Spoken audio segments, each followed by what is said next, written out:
when I go, wherever I go in the world, people come up to me and they're usually, I wouldn't say they're happy to see me. They're often in tears.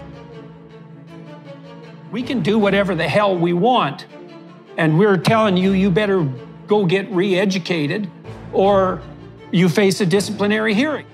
The rise and fall of Jordan Peterson's career is a cautionary tale to the dangers of speaking truth to power. The legacy media types they're done. They're so done. It's happened so fast. I notice among young people that the legacy media, the big magazines, the newspapers, the TV stations, the radio stations for that matter, all of whom had a monopoly on this kind of information flow, are so dead to people under 30 that it's as if their death isn't even noticed.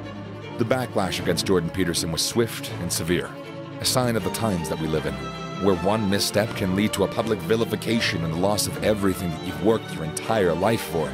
The Ontario College of Psychologists, which is the board that regulates the practice of psychology in Ontario and hypothetically protects the public interest, has levied a series of what are, in essence, lawsuits against me for unprofessional conduct pertaining primarily to my social media communication.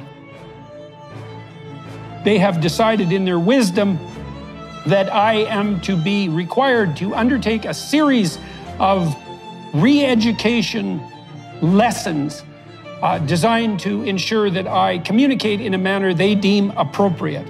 And I have told them that there are no circumstances I can imagine under which I would be willing to do that. And the next step is to bring me before a public disciplinary hearing and then to suspend my clinical license. What happened to Jordan Peterson is a chilling reminder that even in a world that values free speech, there are those who will stop at nothing to silence those with whom they disagree. And I've also been trying to figure out what I'm doing with the podcasts themselves, because that's really what I've been doing a lot of for the last 4 months. And I listened to this. I was interviewed by a Wall Street journalist last week, and I asked him what he liked about podcasts, because he listened to them a lot, and he said, I really like to see where they're going. And I thought, yeah, that's exactly it, because in a legacy media interview, everything is scripted and you're never talking to a person. You're talking to the corporation, essentially. And I'm not being cynical about that. It had to be that way because bandwidth was so expensive. But now you can sit down with someone and you can risk exploration. Of course, that's what Joe Rogan has been doing so well for so many years. You can risk exploration. You can have two people having a genuine discussion about a complex issue, and so they're engaging in dialectical thinking, and if they're good at it, they're modeling it, so they can model high quality dialectical thinking and pull people along on an exploratory journey and make it permanent. And that's completely revolutionary. That's never been possible before, and the possibilities are limitless. And then, sorry, I'm going to rant about this a bit because I am so continually staggered by this. The next thing is you can take those conversations and you can chop them up into 30-second pieces, minute-long pieces, 5-minute-long pieces, 20-minute-long pieces, and each of those can find a specialized home that can attract millions of views. And so it's as if you could write a book and sell it by the sentence. It's really something. And I can tell perfectly well when a podcast discussion is going well, and it's a dance, right? I mean, there has to be this continual reciprocity, and that requires you to attend very carefully to your guest and to listen. I have some trouble with not interrupting because for a variety of reasons, but some of that's the technological lag produced by Zoom and Skype. It makes you a little less, the dance is a little more awkward because the timing is off, but it's really fun when it works, and it's working much of the time when I'm talking to my guests. It's really exciting. In 2 hours, you reveal your hand, and everyone can see it. You reveal the weaknesses and strengths of your argument. You reveal the weaknesses and strengths of your character. You know, but in some sense, you can, even if your character is flawed, like all of our characters are, you know, if you're engaged in something genuine, in a genuine move forward, you're forgiven for that. right? It is if you're actively rectifying your evident flaws during the discussion, people will forgive you for your flaws. But YouTube and podcast long form seems absolutely unforgiving of any falsity, as far as I can tell. I mean, sometimes we do some editing. There's two conditions under which we'll edit. One is just to edit out some technical glitch. We also allow our guests the option of not having something they said broadcast if they believe they've made a factual error or addressed an argument in a misleading way.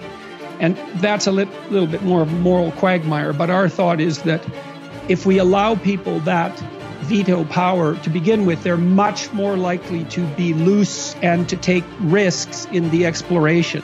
And we've had to cut virtually nothing except, I think, 2 factual errors of a few seconds. But it's so interesting because in the comments section, if we ever edit anything, there's skepticism right away.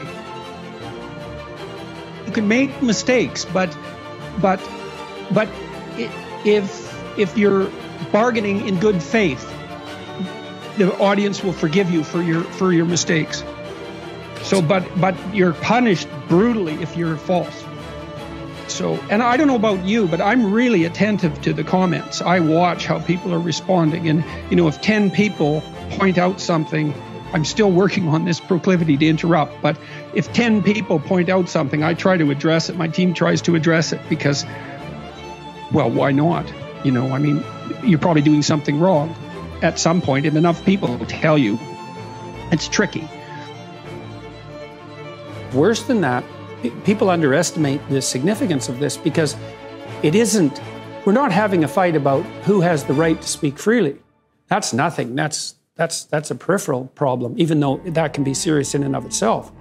We're having a fight about whether or not your claim that free speech exists is nothing but a masquerade for your willingness to dominate and use power. And so if I was taking that tack, I'd say, it's all well and good for you to speak about free speech, but look, you're white and you're middle class and you're British and you're privileged, and you have this theory about free speech that your ancestors derived, but the only reason they ever derived that to begin with is so they could exercise their power. There's no such thing as free speech. That's just a lie to mask a power claim. And that's a way worse cynical criticism of the notion of free speech.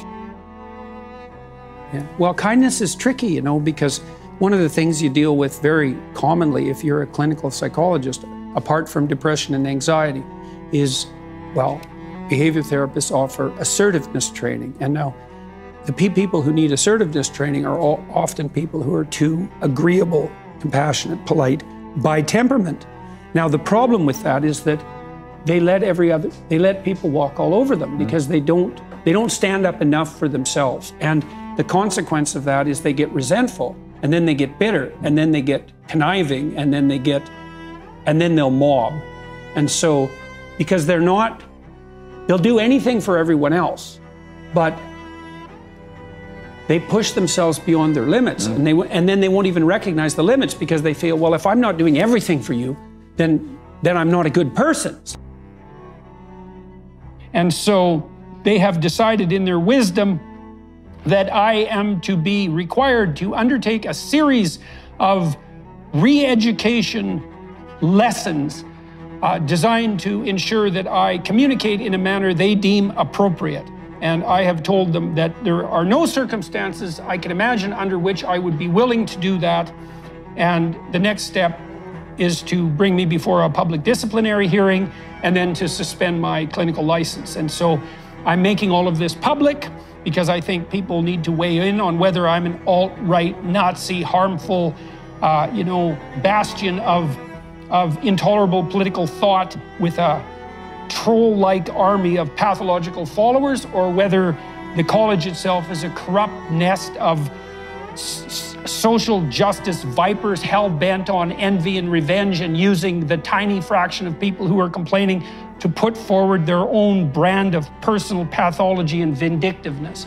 And, well, I'll make everything public except for that which I can't do on legal grounds and let everybody decide for themselves. That's the plan, because I might be wrong, and I guess if I am, I need to learn how. The regulatory boards that govern professional conduct in Canada, particularly in the US as well, and in the West more broadly, have become so corrupted by the woke ideology that the professionals you depend on in moments of crisis for legal advice and medical advice and psychological counseling, some of which can be life and reputation saving, they can no longer be trusted because they're being required by the professional bodies to lie to you in the service of this warped, radical leftist ideology that's now become, what would you call it, mandatory for right speakers wherever they might exist. And so that's why you might want to listen and decide for yourself whether you think that might be true. Before I submit myself to this media training re-education, because I'm bound by the ethical standards of my profession, I'm not willing to go get educated unless there's evidence that the contents of the educational program are directly related to the practice of my profession, and that there's evidence that undertaking such re-education actually makes me a more competent therapist. Do you have any independent documentation that these experts that you have hired and foisted upon me have anything approximating genuine expertise? And do you have any evidence whatsoever that such training programs are effective? And of course, they said, we don't have to answer questions like that. And I asked them, I said, you know, there's some evidence that I've done some good in the world. About 7 million people bought my first public book, and I have 15 million subscribers on the 3 main platforms we operate on social media. And lots of people seem to come to my lectures when I am out publicly speaking, saying that I've really helped them in their lives. And that's thousands or hundreds of thousands or possibly even millions of people. And so I think I can stack up a pretty good, plus all the students that I taught at Harvard and the University of Toronto and all my clinical clients, who by and large were pretty damn happy to be working with me and vice versa. It's like, how do you calculate the harm to benefit ratio? And, you know, what evidence do you have that I actually constitute a sufficient threat to the integrity of the profession that you're willing to bring the second harshest actions you have in your arsenal against me? And the answer to that was, we don't have to answer questions like that. And I had like 40 questions like that, none of which were answered. Their answer basically was, we can do whatever the hell we want. And we're telling you, you better go get re-educated or you face a disciplinary hearing. That's the next step, is that I'd have to face a disciplinary hearing. Well, now when I go, wherever I go in the world, people come up to me and they're usually, I wouldn't say they're happy to see me. They're often in tears, you know, and they often have a pretty rough story to relate. You know, they were suicidal or nihilistic or homicidal or trapped, desperate, you know, and they tell me that real fast. And then they say, I've overcome that to a large degree and thank you for that. And you think, well, that's really something to have that happen over and over. In some ways, you might think, well, how could anything better possibly happen to you than to have people come up to you all over the world, strangers, and open themselves up like that, like they're old friends so quickly. But at the same time, it's an awful thing because you see, even in the revelation of their triumph, the initial depth of their despair.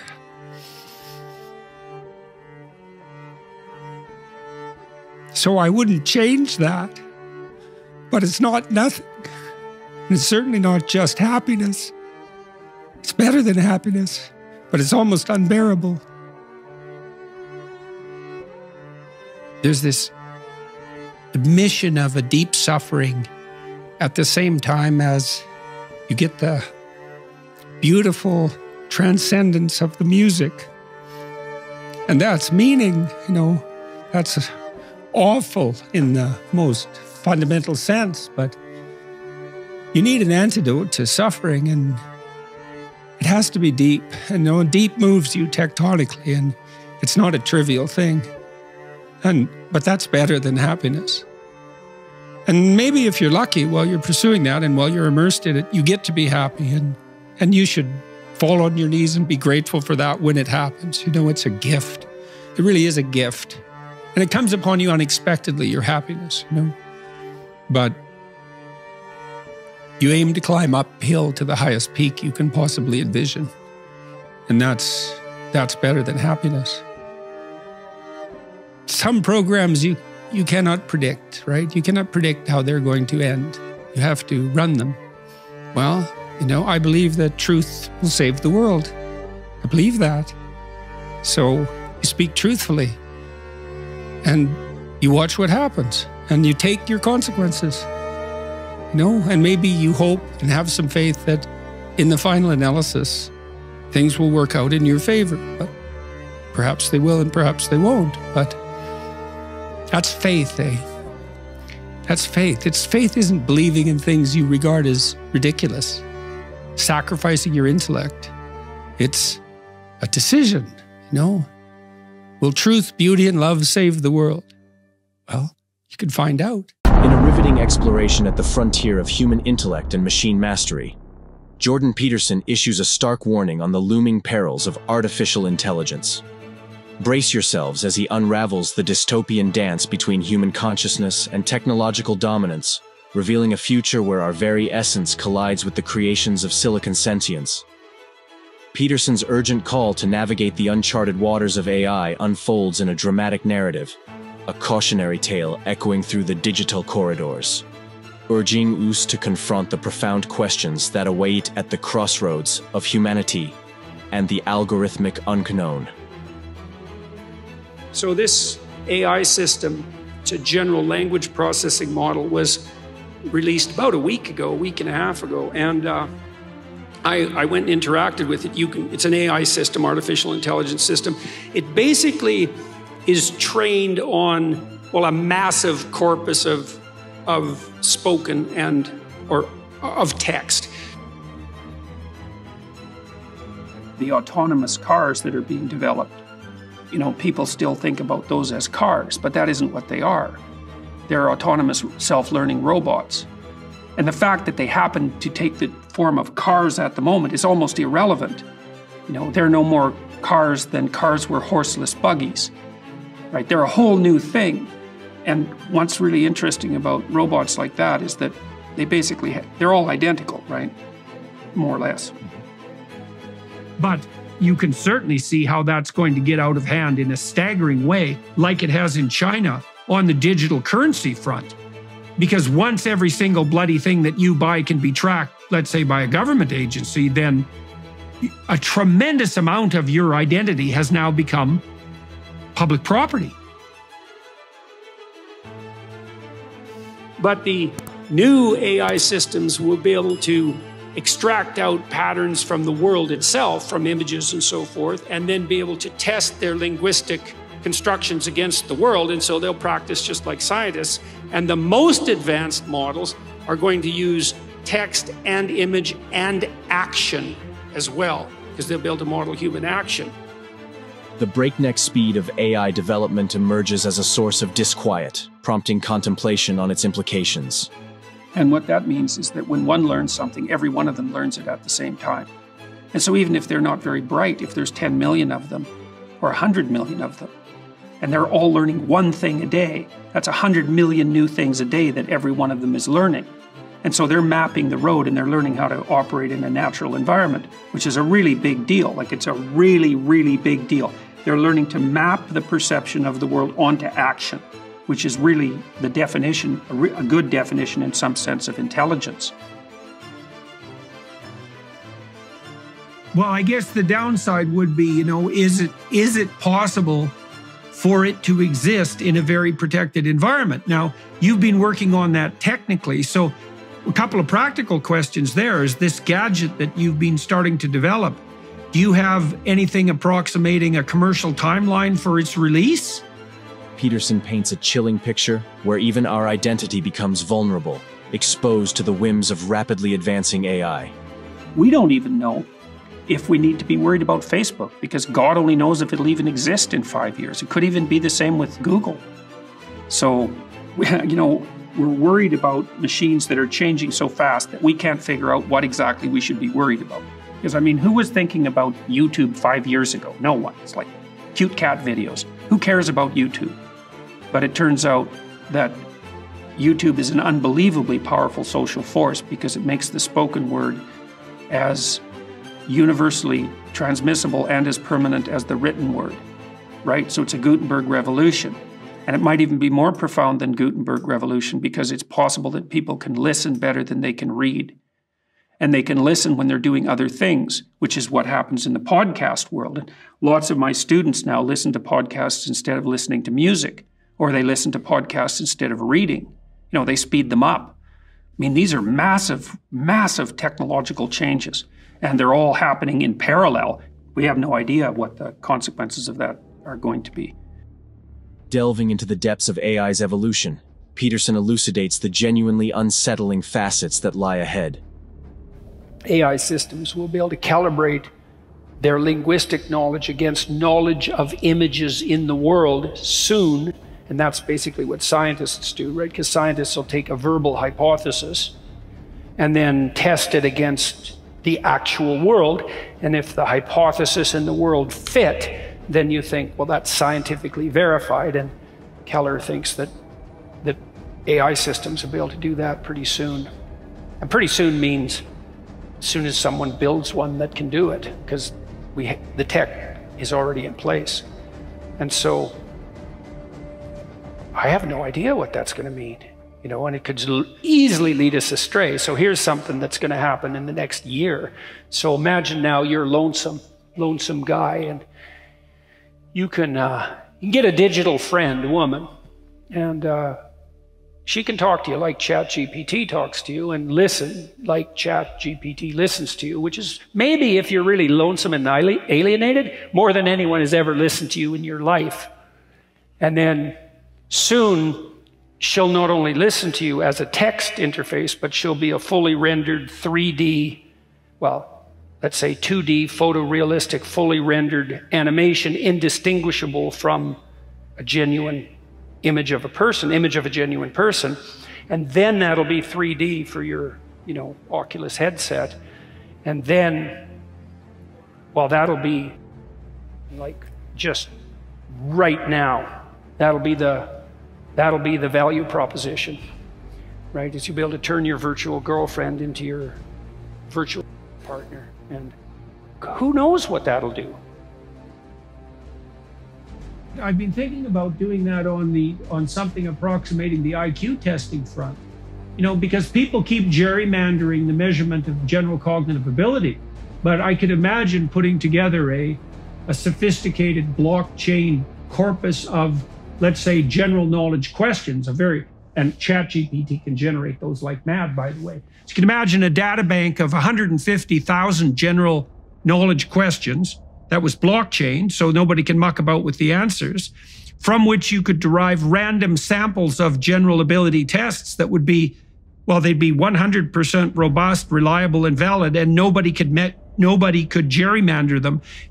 Just the way Bitcoin stops fiat currency producers from inflating the currency, the same thing could happen on the knowledge front. So I guess that's the sort of thing that you're referring to. Anxiety mounts as the pace of machine transformation accelerates, leaving us struggling to discern the precise nature of our worries. Well, we'll see. I mean, Elon Musk, one of the things he's working on, he thinks that the world will be controlled by whoever produces the most functional AI system the fastest, because there'll be a first mover advantage. And one of the things Musk has been working on for a long time are distributed AI systems, so that you'll have your own artificial intelligence to protect you against, well, let's say against Google's artificial intelligence, for starters. Uncertainty looms large on the horizon, driven by the relentless and unpredictable changes in AI technology. A self-help book is like that in a primitive way. And I mean, yes, because it's essentially a spiritual guide, in that if you equate the movement of the spirit with forward movement through the world, like faith-based forward movement through the world. And so this would be the next iteration of that, in some sense. I mean, that's what we've been experimenting with, this system that I mentioned that contains all the lectures that I've given and so forth. I mean, you can now ask it questions, which means it's a book, but it's a book personalized to your query. Peterson forewarns of a future where AI systems seamlessly integrate linguistic and visual knowledge, blurring once distinct boundaries. But there are things, and everyone in the audience should know this, there are things coming down the pipeline on the artificial intelligence front that are just going to make your hair stand on end within the next year. Because there is so much transformation going on in that domain. And that's been the case, particularly for the last 6 months, that it's almost unimaginable. You're going to see things you just can't possibly. How many of you clap? How many of you know what ChatGPT is? Okay. So not very many. So I'll tell you what ChatGPT is, just so you know, because you need to know this. And I don't know what sort of technological revolution this is. Gutenberg press level? It's something like that. This is a big deal. So it's derived its models of the world from the analysis of human speech, essentially. It isn't using real-world data yet, but that will be happening certainly within the next year. The potential for AI to mislead becomes a disconcerting reality, posing intricate challenges to navigate in the evolving landscape. Robots have been tricky, but I can't imagine that's more than 10 years away. And that's just one thing that's going to happen, maybe not even the most surreal thing. Pretty soon we'll be contending with the fact that someone will be able to generate a photorealistic version of Donald Trump and have him say something absolutely reprehensible and spread it everywhere just before election night. And there'll be a real confusion about whether he said it or didn't. So what do we do when our representations of reality can be falsified? Now, I was talking to my son about that today, and he thinks we'll get into an arms race right away because there'll be technologies that can detect whether video is artificial. But then, there'll be a race because other technologies will learn how to fool that technology, and maybe we'll be able to stay on the edge where we can still detect what's real and what isn't. But I don't think we're doing a very good job of that right now on social media, because social media, it's kind of like the world, except it's way more demented. And the problem with that is that it makes the whole world look demented. A somber prophecy unfolds as Peterson asserts that the world's fate may hinge on the producer of the most advanced AI. So my concern fundamentally is that these machines will reflect us ethically. And that should be frightening because I wouldn't say that our ethical house is particularly in order. So they're going to magnify what we are. The Google guys can talk about the mind of God, but that's making the presumption that the thing that we're building will be a good thing. And I don't think that it will be a good thing because it will reflect us. In a poignant conclusion, Peterson underscores the dual nature of AI, holding the promise of human progress or serving as the harbinger of our downfall. So you're envisioning a future very rapidly, it's already here, where we're already androids. And that is already the case because a human being with an iPhone is an android. Now, we're still mostly biological androids, but it isn't obvious how long that's going to be the case.